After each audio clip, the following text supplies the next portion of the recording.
جی شیر افضل مروت صاحب بھی بھوک ہڑتال کے لیے اس وقت پہنچ چکے ہیں۔ یہ مناظر آپ ہیں پاکستان تحریک انصاف کے بھوک ہڑتال کیمپ میں مروت صاحب کی بھی انٹری ہوئی ہے، اور بہت سارے دوست ہمارے پارلیمنٹیرین جو ہیں انہوں نے بڑے محبت اور چاہ سے مجھے کہا کہ ہنگر اسٹرائک میں آنا ہے، تو میں نے تو عذر اٹھایا تھا کہ ممبرشپ معطل ہے تو میں نہیں آؤں گا، لیکن آج جو انہوں نے مجھے محبت دی ہے میرے کولیگز نے، اس نے مجھے اب اس پہ مجبور کیا کہ میں اس ایکٹیویٹی میں شرکت کروں۔ آپ کے آنے سے بھوک مار گئی ہے سب کی ویسے؟ بھوک تو ویسے بھی کسی کو لگی نہیں ہوتی ہے۔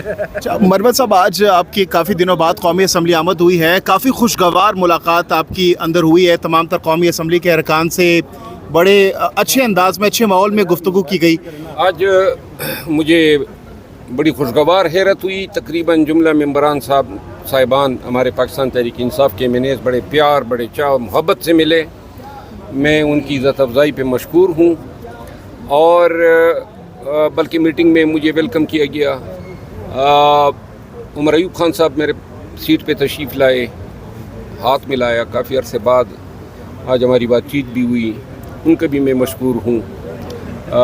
باقی جو ہیں اجلاس کے اندر جو ہے میں بولا ہوں آج، اور میں نے قیادت کو، پارٹی کی پارلیمانی کمیٹی کو میرے ساتھ جو روا رکھے گئے زیادتیاں ہیں ان سب پہ میں نے جو ہیں ان کو آگاہ کیا، اور میں نے بتایا کہ یہ جو اقدامات ہیں ان سے پارٹی کو نقصان ہوا ہے، اور تمام جو الزامات کاؤنٹر الزامات سب میں نے بیان کیے۔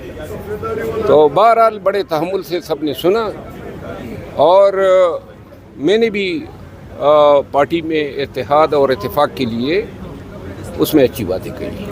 اچھا یہ بتا دیجیے گا کہ آپ پہلے جلسے جلوس کرتے تھے، بڑی تعداد میں لوگوں کو، عوام کو باہر نکالتے تھے، اور جب آپ کچھ عرصہ اسکرین پہ نہیں تھے، کچھ عرصہ آپ نہیں آئے، اور اس دوران کوئی جلسے جلوس اس طرح سے نہیں ہو پائے، اب آپ آگے جو ہے پارٹی کو کنونس کریں گے کہ جلسے جلوس کے لیے اسی طرح سے نکالیں عوام کو؟ دیکھیے میں نے آج اجلاس میں بھی یہ بات کی، میں نے کہا 3 ماہ میں نے 2 سالوں میں پہلی دفعہ بڑے آرام سے اور سکون سے کاٹے۔ جب سے انہوں نے مجھے سائیڈ لائن کیا تو اس سے مجھے فائدہ یہ ہوا کہ نہ کوئی پرچہ ہوا، نہ کوئی چھاپا ہوا، نہ کوئی باغم دوڑ ہوئی، میں آرام سے گیا، لندن گیا، دبئی گیا، بحرین گیا، اور یہ پہلے 3 ایام تھے جہاں میں نے تھوڑا سا سکھ کا سانس لیا۔ لیکن اگر یہ سائیڈ لائن نہ کرتے تو یہ 3 ماہ میں ہم کتنے جلسے کر چکے ہوتے، کتنے پرچے ہوئے ہوتے، کتنی باغم دوڑ اور گرفتاریاں ہو چکی ہوتی۔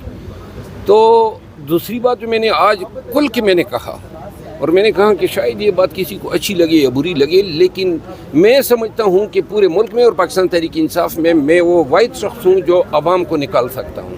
یہ میں نے پارلیمانی کمیٹی میں کہا، تو میں نے کہا کہ خان کی لائف کو خطرات ہیں، اور ہم جو تاخیر کر رہے ہیں اس تاخیر سے جو ہے ناقابل تلافی نقصان ہو رہا ہے۔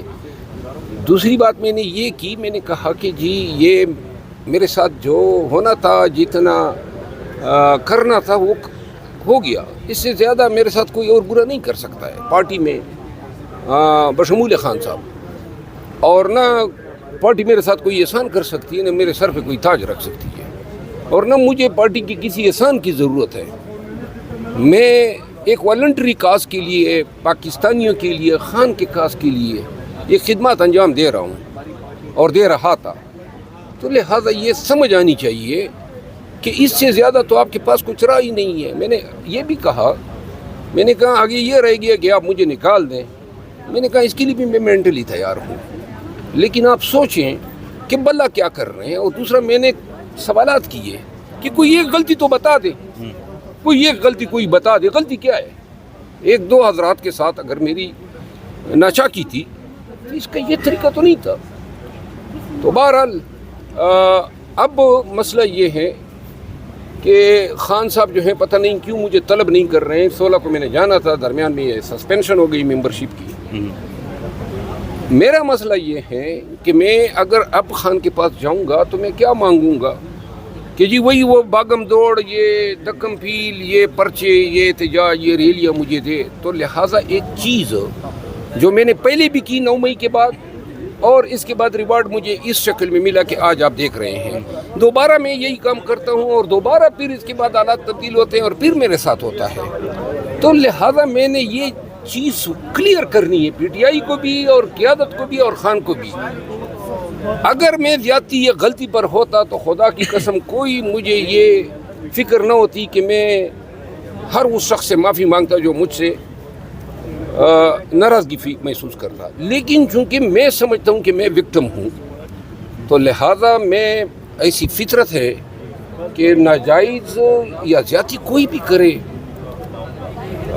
وہ اس کے آگے سرنگو نہیں ہو سکتا ہوں. جتنی ایفرٹ کرنے کے بعد سر اگر الزام لگتا ہے کہ آپ اسٹیبلشمنٹ کے آدمی ہیں، فوج کے آدمی ہیں، تو پھر کیسا محسوس ہوتا ہے؟ یہ جو کل امید خان نے کہا ہے، اوور آل لوگ کہتے ہیں شروع سے ہی شک کی نظر سے دیکھتے ہیں کہ جی یہ اتنے آزادی سے گھوم رہے ہیں، یہ کیسے؟ آزادی سے کیا مطلب؟ میں کوئی جانور ہوں کہ کوئی کسی اس میں آپ نے باندھنا ہے؟ وہ سارے یہ جو پھر رہے ہیں یہ آپ کو نظر نہیں آ رہے ہیں یا میں نظر آ رہا ہوں؟ یعنی میری کیا مماثلت کوئی کر سکتا ہے؟ دیکھیں کوئی اور دلیل نہیں ہے. کوئی آپ شہادت دیں، کوئی دلیل دیں، کوئی منطق کا حوالہ دیں. فلاں نے کہا فلاں قادیانی ہو گیا تو بس جی اس کو قادیانی سمجھو. میں شاید یہ سمجھتا ہوں کہ 16 تاریخ کو میری خان کی ملاقات جو مؤخر ہوئی ہیں وہ بھی اسٹیبلشمنٹ کا کام تھا، کیونکہ مجھ سے تو سب سے زیادہ تکلیف مجھ سے ہے. اور کون یہ نہیں چاہے گا کہ خان کے لیے جدوجہد نہ ہو، احتجاج نہ ہو، ریلیز نہ ہو؟ صرف اور صرف وہ نہیں چاہتے ہیں جن کا سب کو پتہ ہے. اچھا، خان صاحب نے نئے انتخابات کا عندیہ دیا ہے کہ نئے انتخابات ہوں، تیاریاں پکڑیں. آپ کو نظر آ رہے ہیں نئے انتخابات؟ مجھے علم نہیں ہے کہ کیونکہ میری خان صاحب سے ملاقات نہیں ہوئی ہے. موجودہ پاکستان کی سیاست اور پاکستان کے حالات اور قوانین تو ایسے ہی ہیں کہ کبھی بھی بارش ہو جاتی ہے، لہذا کوئی پاکستان کے بارے میں آپ وثوق سے بات نہیں کر سکتے. اچھا، مذاکرات کی باتیں بھی چل رہی ہیں. اسٹیبلشمنٹ کے آدمی ہیں تو اگر آپ کی روحیت بحال نہیں کی جاتی تو آپ کا فیوچر پلان کیا ہے؟ دوبارہ ذرا سوال کریں. آپ کون سے چینل سے؟ میں پبلک پرویو نیوز پیپر سے ہوں. ہاں، پبلک پرویو نیوز پیپر سے، ڈیلی پبلک پرویو سے. اچھا، آپ کے اوپر یہ الزام آتا ہے کہ یہ الزام آپ اپنے پاس رکھیں. ٹھیک ہے. آپ کے اوپر الزام آتا ہے کہ یہ چشمے آپ نے 2 نمبر پہنے ہوئے ہیں. آگے کوئی سوال کریں. شیر افضل مروت صاحب، آپ نے کہا کہ آپ کو اگر تحریک کو لیڈ کرنے کی ذمہ داری سونپی جاتی ہے تو آپ کو کسی این او سی کی ضرورت نہیں پڑے گی، نہ آپ این او سی مانگیں گے. تو یہ بات کیا آپ نے آج قیادت کے سامنے رکھی اور اس پر ان کا کیا موقف تھا؟ دیکھیے، موقف تو کوئی فیصلہ تو نہیں ہوا، لیکن بات یہ ہے کہ جو حالات ہیں، ہمارے خان اندر ہے، ہماری خواتین اندر ہیں، ہمارے لیڈرشپ اندر ہیں، لوگ ملٹری ٹریبیونلز میں ہیں، پورے پنجاب میں کرفیو کا سما ہے. کہیں پر عوامی جدوجہد یا عوام کا حق اظہار رائے یا حق احتجاج جو آئین گارنٹی کرتا ہے ان کی اجازت نہیں ہے. تو لہٰذا ان کے لیے ہمیں این او سی مانگنے ہوں گے.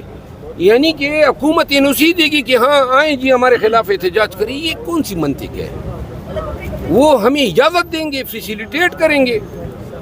اگر کوئی یہ سوچتا ہے کہ این او سی سے انقلاب لائے جا سکتے ہیں تو وہ میرا خیال میں فولس پیراڈائز میں رہتا ہے. پی ٹی آئی تو اس سے پہلے این او سی